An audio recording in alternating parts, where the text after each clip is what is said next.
नमस्कार विद्यार्थी मित्रांनो, आजच्या व्हिडिओमध्ये आपण गुणाकार पाहणार आहे। तर या ठिकाणी गुणाकाराची 3 उदाहरणे दिलेली आहेत। 3 अंकी गुणिले 1 अंकी। आता एका अंकाने आपल्याला वरील प्रत्येक अंकाला गुणायचे आहे। आता या ठिकाणी पहिले उदाहरण आहे 427 गुणिले 4। आता 4ने आपल्याला 7ला गुणायचे आहे, म्हणून 4 7 28। 4चा पाढा 7 पर्यंत म्हणावा। 4 7 28। 28 मध्ये एकक स्थानी 8 येतो, म्हणून या ठिकाणी आपण 8 लिहूया आणि दशक स्थानचा अंक आपण हातचा म्हणून देऊया। परत 4चा पाढा 2 पर्यंत म्हणायचा आहे। 4 दुनी 8। 8 मध्ये हा हातचा मिळवूया 2, म्हणजेच 10 होतील। 10शी 0 या ठिकाणी ठेवूया आणि हातचा येईल 1। परत 4चा पाढा 4 पर्यंत म्हणूया। 4 चूक 16, 16 आणि 1 17। म्हणजे या ठिकाणी हा गुणाकार आलेला आहे 1708। आता दुसरे उदाहरण बघूया आपण। दुसरे उदाहरण दिलेले आहे 501 गुणिले 5। आता 5ने गुणत असताना 5चा पाढा आपल्याला 1 पर्यंत म्हणायचा आहे। 5 1 5, म्हणून या ठिकाणी आपण लिहूया 5। आता या ठिकाणी 5ने आपल्याला गुणायचा आहे।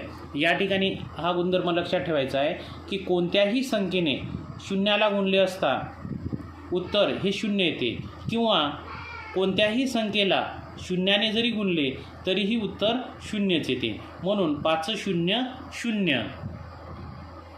आता 5ने 5ला गुणूया। 5 5 25। अशा प्रकारे उत्तर आलेले आहे 2505। तिसरे उदाहरण आहे 714 गुणिले 3। मग 3ने आपण 4ला गुणूया, म्हणजेच 3चा पाढा 4 पर्यंत बनवूया। 3 1 3, 3 2 6, 3 3 9, 3 चूक 12। 12शी या ठिकाणी येईल 2 आणि हातच्याला 1। आता परत 3ने 1ला गुणायचं आहे, म्हणजेच 3चा पाढा 1 पर्यंत म्हणूया।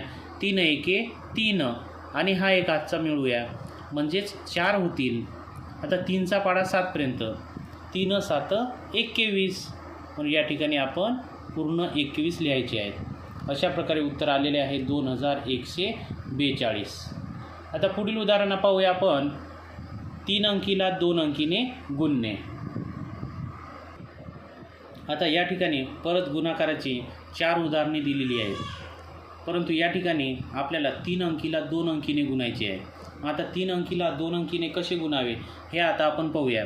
सुरुवातीला आपण एकक स्थानच्या अंकाने वरील प्रत्येक अंकाला गुणायचे आहे।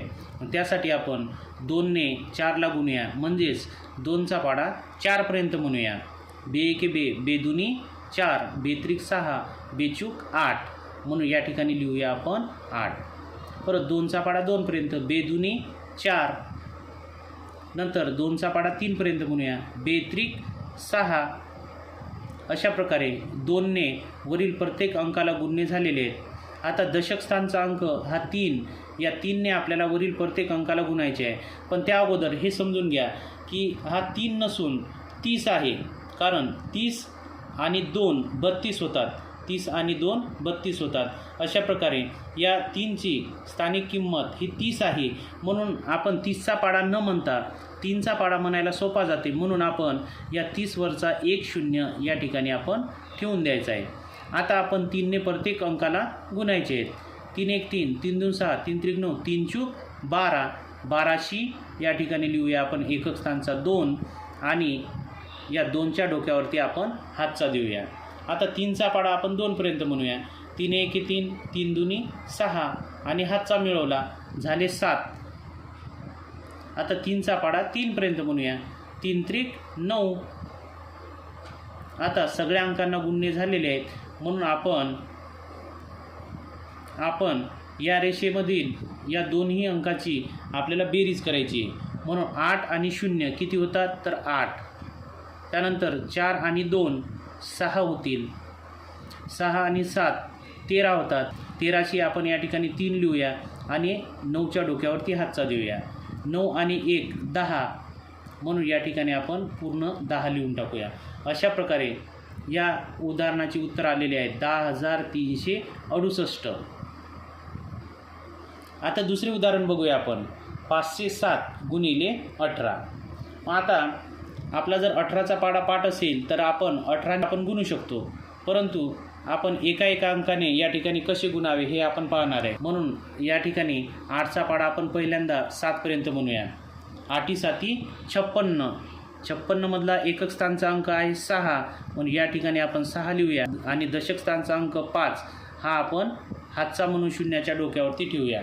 आता 8ने शून्याला गुणूया.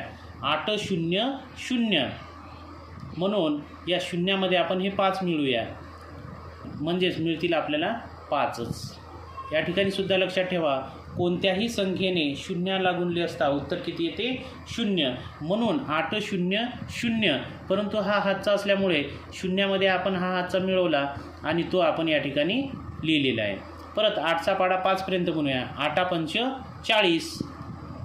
40ची पूर्ण 40 लिहावे लागेल, कारण 5च्या बाजूला एकही अंक नाही. आता 8ने गुणणे झालेले आहेत, मग या 1ने गुणायचे आहे, परंतु हा 1 नसून किती आहे? 10, कारण 10 आणि 8 18 होतात.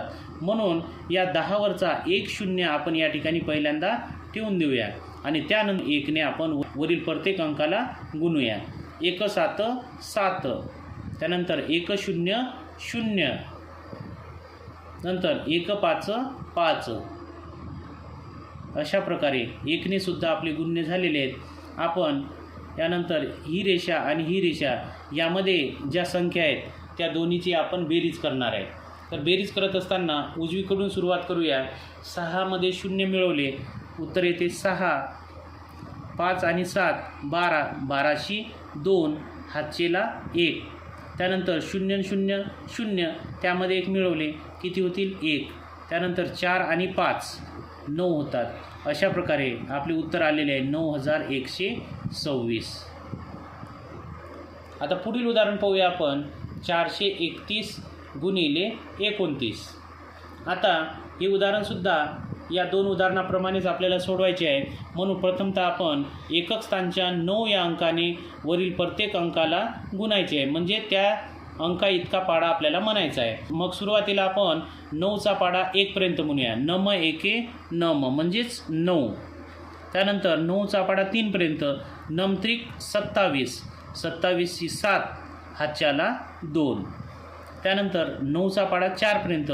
नम 1 नम, नम 2 18, नम त्रिक 27, नम चूक 36, 36 आणि 2 38 होतात. म्हणून या ठिकाणी पूर्ण 38 आपल्याला लिहावं लागेल. कारण काय? तर 4 हा शेवटचा अंक आहे, त्याच्या बाजूला एकही अंक नाही. मग 9ने गुणून झालेले आहे आपले.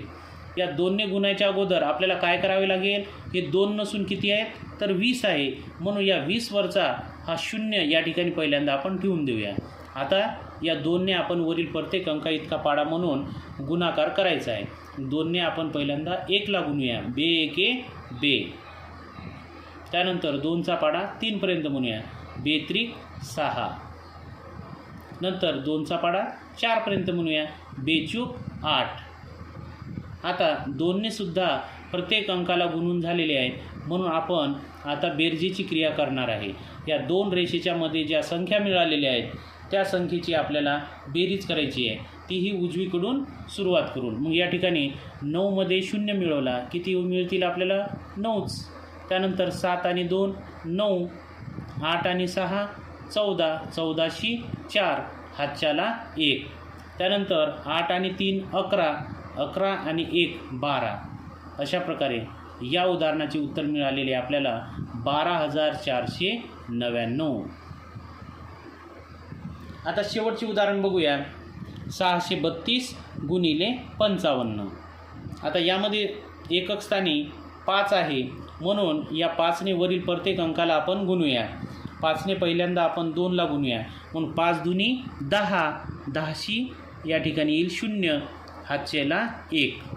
त्यानंतर 5चा पाढा 3 पर्यंत म्हणूया. 5 त्रिक 15, 15 आणि 1 16, 16शी किती लिहूया?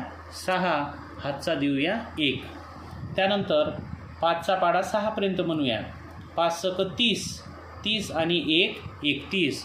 पूर्ण 31 आपल्याला या ठिकाणी लिहायचे आहेत, कारण 6 हा शेवटचा अंक आहे. आता या 5ने गुणन झालेले आहेत. मग हा 5 आहे का? तर नाही, ह्या 50 आहे, कारण दशकस्थानी हा 5 असल्यामुळे याची किंमत 50 आहे. या 50वरचा 1 0 आपण या ठिकाणी ठेवून देऊया. मग आता या 5ने आपण प्रत्येक अंकाला गुणू शकतो. मग 5ने आपण पहिल्यांदा 2ला गुणूया. 5 दुनी 10. 10शी या ठिकाणी येईल 0, हातचा परत 1. त्यानंतर 5 त्रिक 15. 15 आणि 1 16. 16शी 6, हातचाला 1. त्यानंतर 5 सक 30. 30 आणि 1 31. अशा प्रकारे दोन्हीही अंकाने गुणून झालेले आहे. म्हणून आपण या दोन रेषेच्या मध्ये ज्या संख्या आपल्याला मिळालेल्या आहेत त्याची आपण बेरीज करूया. 0मध्ये 0 मिळवले, उत्तर आले 0. 6मध्ये 0 मिळवले, उत्तर तोच अंक येईल. त्यानंतर 6 आणि 1 7. 3 आणि 1 4. त्यानंतर 3 अशी 3. अशा प्रकारे या उदाहरणाचे उत्तर मिळालेले आहे 34,760. यानंतर आपण 3 अंकीला 3 अंकीने गुणणे अशा स्वरूपाचे उदाहरण पाहणार आहे. तर या ठिकाणी एकूण 3 उदाहरणे दिलेली आहेत. त्यापैकी पहिले उदाहरण आहे 391 गुणिले 215. तर आता वरसुद्धा 3 अंक आहेत आणि त्याला गुणिलेसुद्धा 3 अंक आहेत. मग अशा वेळेस आपण एका अंकाने गुणायला सुरुवात करायची, तेही उजवीकडून. मग उजवीकडचा एकक स्थानचा अंक आहे 5. या 5ने वरील प्रत्येक अंकाला आपल्याला गुणायचे आहे. मग 5 एके 5. 5चा पाडा 9 पर्यंत म्हणूया. 5 9 45. 45ची या ठिकाणी 5 लिहूया आणि हातच्याला 4. त्यानंतर 5 त्रिक 15. 15 होतात आणि या 15मध्ये 4 मिळवले, किती झाले 19. आता 5ने गुणणे झालेले आहेत. म्हणून आता दशक स्थानावर येऊया. दशक स्थानी 1 नसून याची स्थानिक किंमत 10 आहे. म्हणून या 10वरचा 1 0 आपण या ठिकाणी ठेवून द्यायचा, म्हणजेच 1ने आपल्याला गुणणे सोपे जाईल. म्हणून 1ने आपण 1ला गुणूया. 1 1 1. एक गोष्ट लक्षात ठेवा, कोणत्याही अंकाला 1ने गुणल्यानंतर उत्तर तीच संख्या येत असते. म्हणून 1 1 1. 1 9 9 आणि 1 3 3. त्यानंतर 1ने सुद्धा गुणणे झालेले आहेत. आता तिसरा अंक आहे शतक स्थानचा 2. परंतु हा 2 नसून याची स्थानिक किंमत ही 200 आहे. म्हणून आपण याला 215 म्हणतो.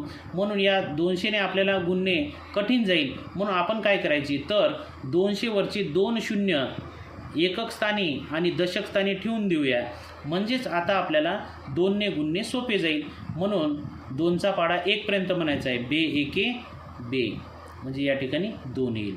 त्यानंतर 2चा पाडा 9 पर्यंत. बे नम 18. 18शी 8, हातच्याला 1. त्यानंतर 2चा पाडा 3 पर्यंत म्हणूया. बेत्रिक 6. 6 आणि 1 7. अशा प्रकारे 5ने, त्यानंतर 1ने, त्यानंतर 2ने अशा 3ही अंकाने वरील 3ही अंकाला गुणून झालेले आहेत. मग आता या ठिकाणी आपल्याला या 2 रेषेच्या मध्ये अगोदर 2 संख्या मिळाल्या होत्या, परंतु या ठिकाणी 3 संख्या मिळालेल्या आहेत. या 3ही संख्येची बेरीज आपल्याला करायची आहे. 5मध्ये 0 मिळवले, किती होतील 5च. त्यानंतर 5 आणि 1 6. 9 आणि 9 18. 18 आणि 2 20. 20ची किती येतील 0, हातच्याला 2. त्यानंतर 2 आणि 1 3. 3 आणि 3 6. 6 आणि 8 14. 14शी 4, हातच्याला 1. आता 7 आणि 1 8. अशा प्रकारे आपले उत्तर आलेले आहे 84,065. आता पुढील उदाहरण पाहूया. 502 यामध्ये 3 अंक आहेत आणि गुणिले 321 यामध्ये सुद्धा 3 अंक आहेत. म्हणजेच 3 अंकीला 3 अंकीने आपल्याला गुणायचे आहे. तर या ठिकाणी एकक स्थानी 1 आहे. या 1ने वरील प्रत्येक अंकाला आपल्याला गुणायचे आहे आणि